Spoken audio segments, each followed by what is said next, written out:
The naughty boy. A long time ago, there lived an old poet, a thoroughly kind old poet.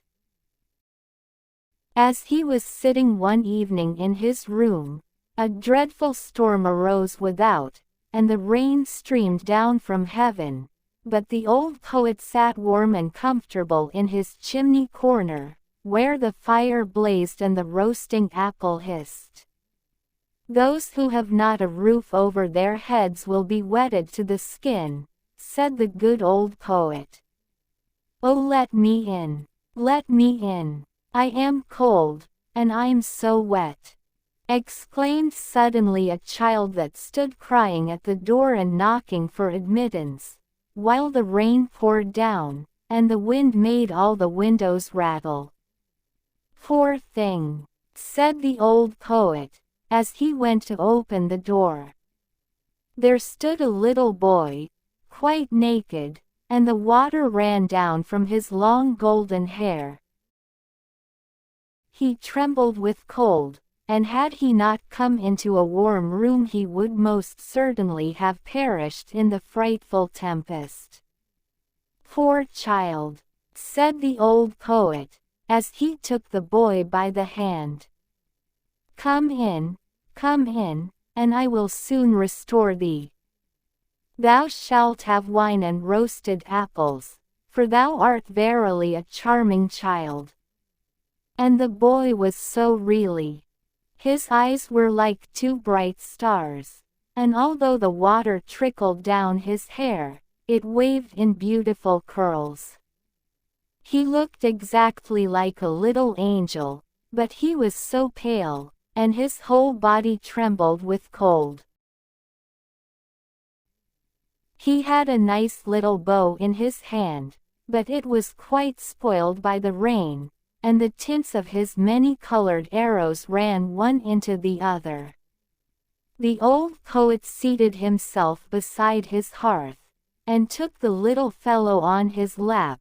He squeezed the water out of his dripping hair, warmed his hands between his own, and boiled for him some sweet wine. Then the boy recovered, his cheeks again grew rosy, he jumped down from the lap where he was sitting, and danced round the kind old poet. "You are a merry fellow," said the old man. "What's your name?" "My name is Cupid," answered the boy. "Don't you know me?"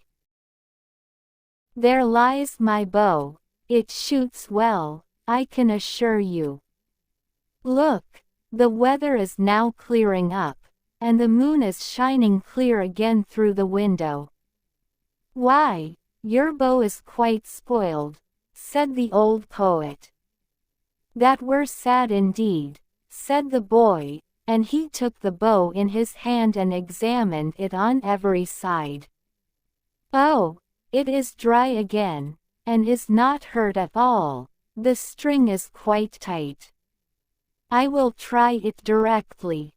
And he bent his bow, took aim, and shot an arrow at the old poet, right into his heart. "You see now that my bow was not spoiled," said he laughing, and away he ran. The naughty boy, to shoot the old poet in that way, he who had taken him into his warm room, who had treated him so kindly, and who had given him warm wine and the very best apples. The poor poet lay on the earth and wept, for the arrow had really flown into his heart. "Fie," said he, "how naughty a boy Cupid is! I will tell all children about him, that they may take care and not play with him, for he will only cause them sorrow and many a heartache." And all good children to whom he related this story, took great heed of this naughty Cupid, but he made fools of them still, for he is astonishingly cunning. When the university students come from the lectures, he runs beside them in a black coat, and with a book under his arm. It is quite impossible for them to know him, and they walk along with him arm in arm, as if he, too, were a student like themselves, and then, unperceived, he thrusts an arrow to their bosom. When the young maidens come from being examined by the clergyman, or go to church to be confirmed, there he is again close behind them. Yes, he is forever following people. At the play, he sits in the great chandelier and burns in bright flames, so that people think it is really a flame, but they soon discover it is something else.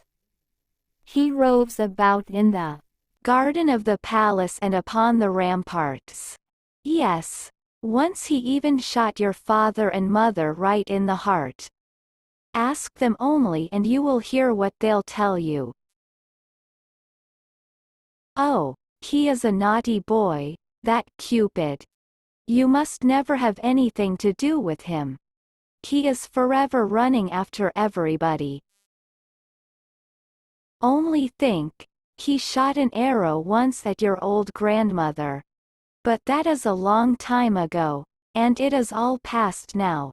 However, a thing of that sort she never forgets. Fie, naughty Cupid. But now you know him, and you know, too, how ill-behaved he is.